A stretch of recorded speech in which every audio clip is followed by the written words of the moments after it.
Investing right can literally save your life. It could make your life so much more happier, so much more pleasure could come into your life when you invest right. But when you don't invest right and you don't choose the right investments that are right for you, you could literally destroy your life.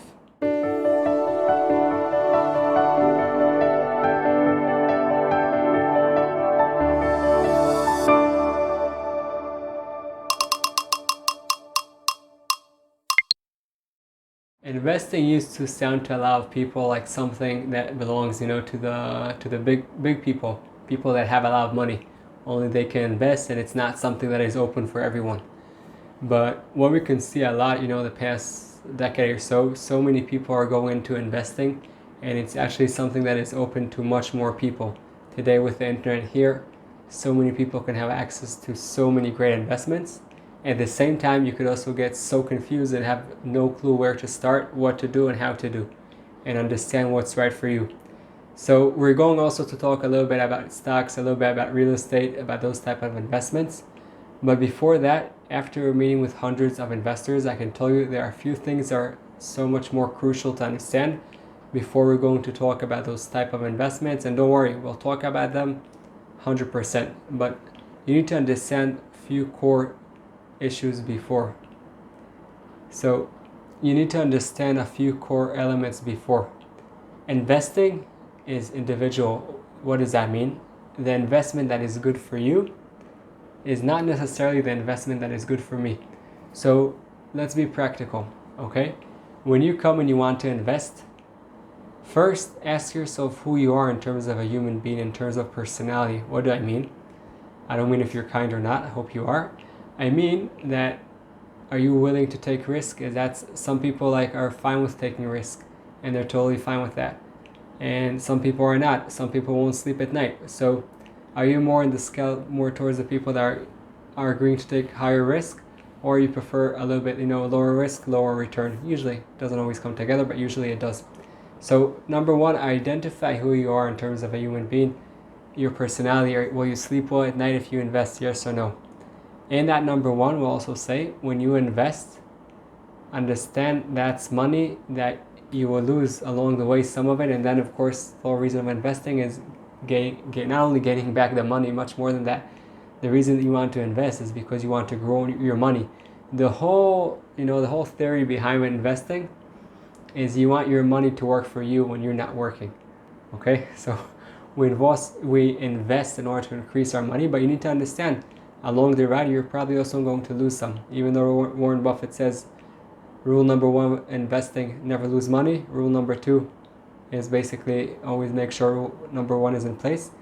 But especially if in the stock market, not only stock market, but wherever it is, you're going to lose money. And make sure that this invested money is not money that you're counting on to live on right now.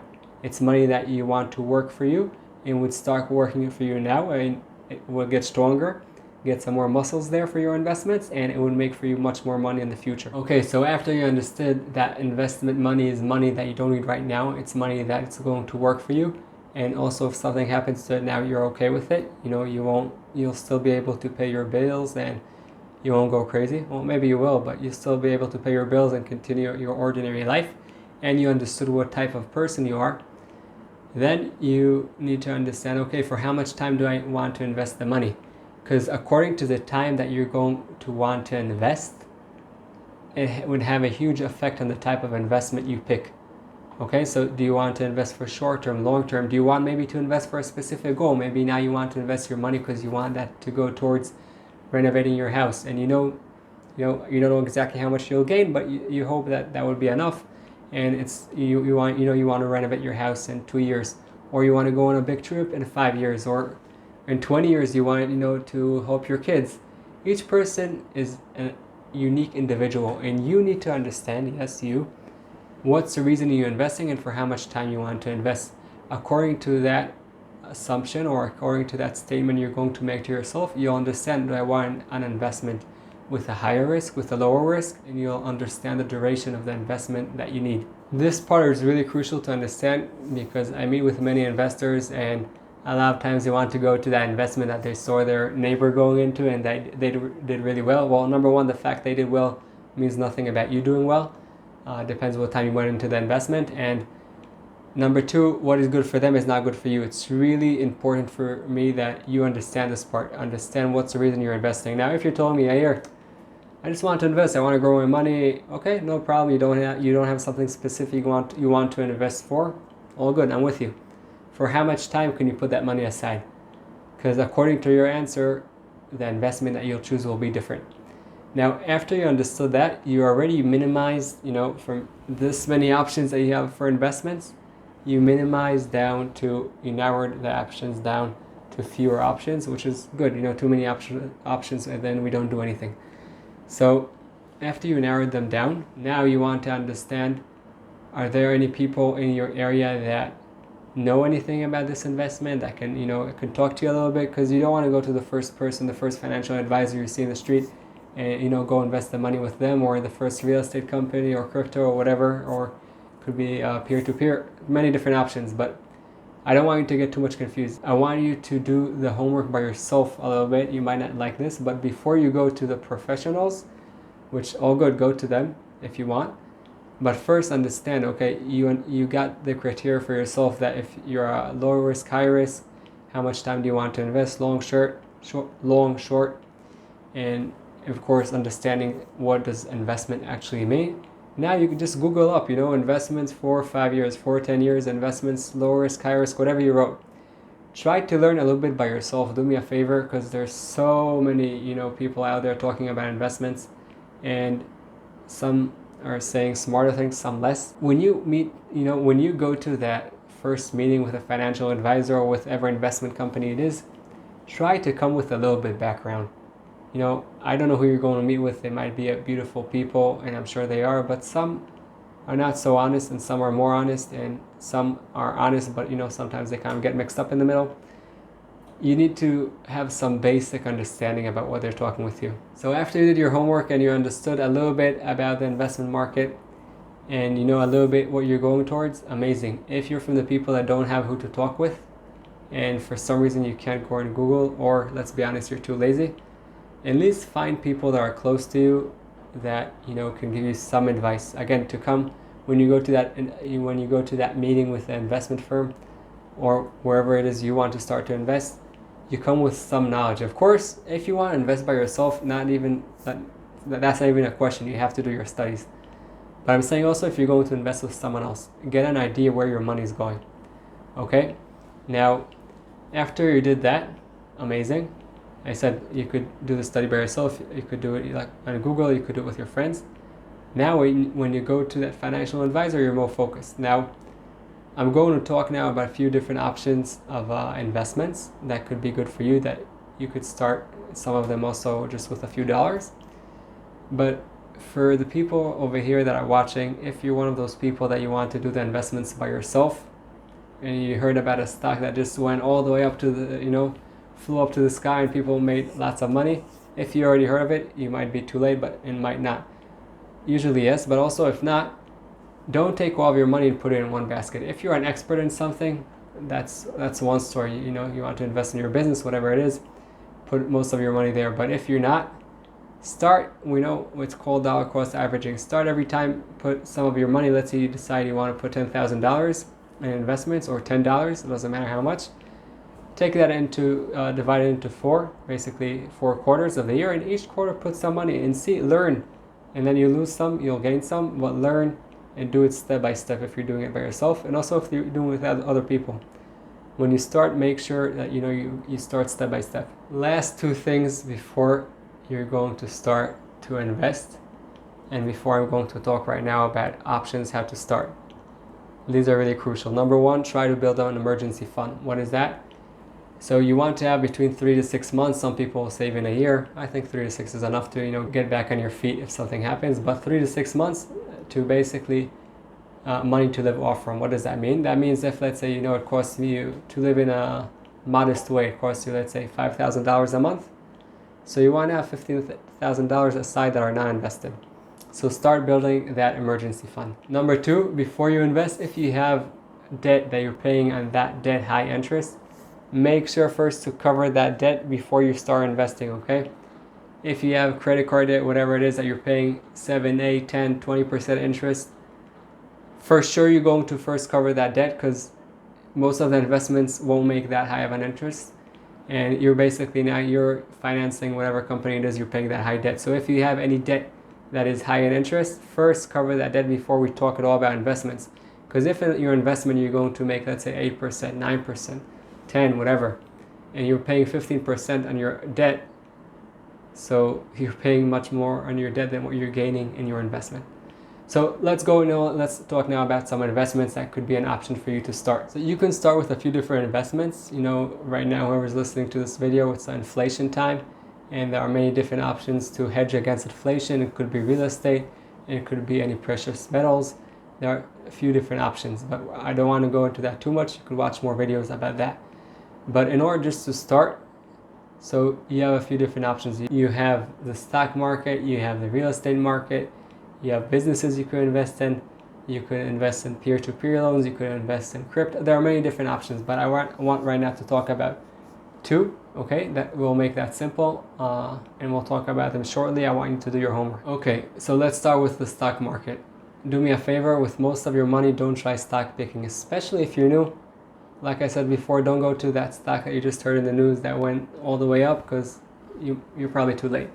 And most of your money, try to put in something more conservative, especially at the beginning, like index funds and things like that. Okay, try to be more conservative, and also go into a few different areas. So you could put some in the tech market, some in the agriculture, some you could put in emerging markets and in food, Costco, whatever. There are a few. Costco's not an index, but so like I said, you could choose a few indexes in a few different areas. That way you're hedging yourself against if one is falling, so at least the other one's hopefully rising. But when you go into stocks, go in step by step. If you want to do some stock picking, put 10% of your money for that. But most of it, don't go there, because you might hit it. You might hit it also pretty good, but you also might lose a lot. So try to be more conservative. In general, there's a rule of thumb that says, in terms of how much to be exposed to stocks, take the number 100 and minus your age. That's how much you should be exposed to stocks. So if, let's say, okay, for example, you're 30 years old, so 100 minus 30, 70% exposure to stocks.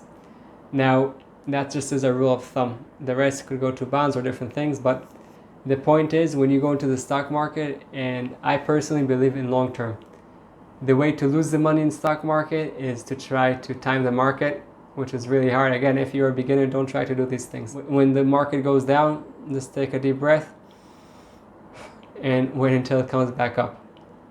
Okay? If you don't have that time to wait, maybe the stock market is not a place for you. Now, later on, when you get more sophisticated, there are also short-term options in the stock market, but as a beginner, you want to understand that you can't time the market at your stage, and most of the people can't in general. Number two, when it goes down, just take a deep breath and wait until it comes back up. Now, most of the times, okay, you can never really know the exact day it's going down and what exact day it's going up. So again, I'm saying it already for a few times, don't try to time the market. And when it goes down, just do me a favor, you don't need to look too much at your stocks, because otherwise, some people, when they look too much, they get tempted to take it out. So to summarize the stock market, if you go in, do me a favor, especially if you're new, start slowly. Only a small percentage of your money. Maybe try picking stocks if you want. You don't need to do it at all. The rest put into indexes. If you want to learn more about indexes, you could go and Google them up, but it's pretty simple, and you want to start there, okay? Later on, when the market starts going down, don't go out. It's not the time to go out. Don't try to time it. Now, another type of investment is real estate. Real estate, you could do it in many different ways. The big advantage is the leverage that you could take, but be careful from that leverage. You could look at a different video. I spoke about leverage. And real estate could be a great tool. And as a beginner, you could start by yourself. It could be different types of real estate, but usually real estate is for the long term. I know people also do flips and many different types of real estate investments, but usually real estate will be for the long term.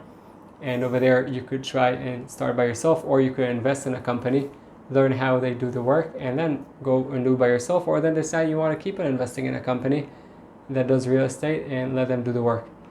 Now, in real estate, you need to understand that real estate will usually be more stable, okay? But you need to understand that it's usually a long-term game, like we said, And if you don't have enough of money to buy real estate, you could invest usually smaller sums in a company that you can invest through them. There are a lot of different other options of investments, but some of them will be peer-to-peer. So basically, those are loans that usually are pretty secure and you get a lower rate, but it's usually pretty secure. Some can also invest in insurance companies. The advantage is that also insurance companies, at least the strong ones, and also peer-to-peer and real estate, they're pretty solid investments. Again, there's always risk. You need to know what you're doing. I just want to say, people always ask me what's better, stock market or real estate. It's like you'll ask me, Yair, what should I have, chocolate or ice cream? I'll tell you have also chocolate and also ice cream. But you need to know when to have what. So both are great options. The thing is that real estate, you usually need bigger amounts of money. So you could save up for that.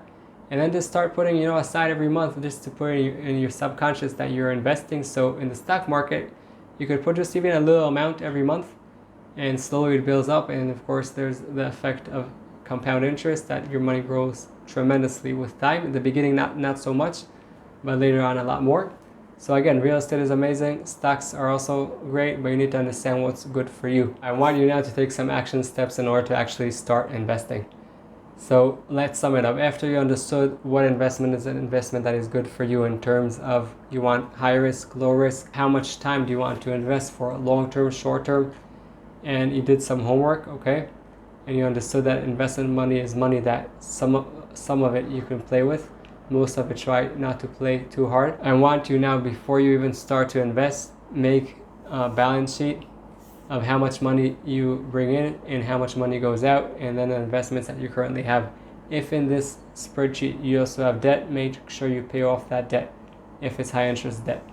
Now that you want to start, you could start by going, after you did all of these steps, putting some money in the stock market each month, a small amount. If you want to start with real estate, you could start by yourself or start with a company that does real estate investing and ask to learn from them. And if you don't want to learn, you just want to invest with them, so make sure it's people that know what they're doing and honest people.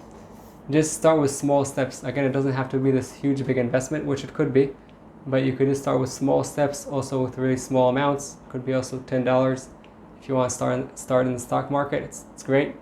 And then when you start, just start learning, and with time try to narrow down in a few areas that you want to invest over there and learn. If you want to learn how other people do it, amazing. If you want to learn how to do it by yourself, also great. But both options, you could start with small amounts, big amounts, but first understand what investment is good for you according to the criteria that I mentioned at the beginning of the video. I wish you an enjoyable investing journey.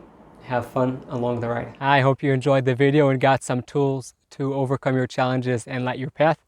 If you haven't yet, please smash that thumbs up and subscribe to the channel. And don't forget, the most amazing things in life are the ones you take for granted.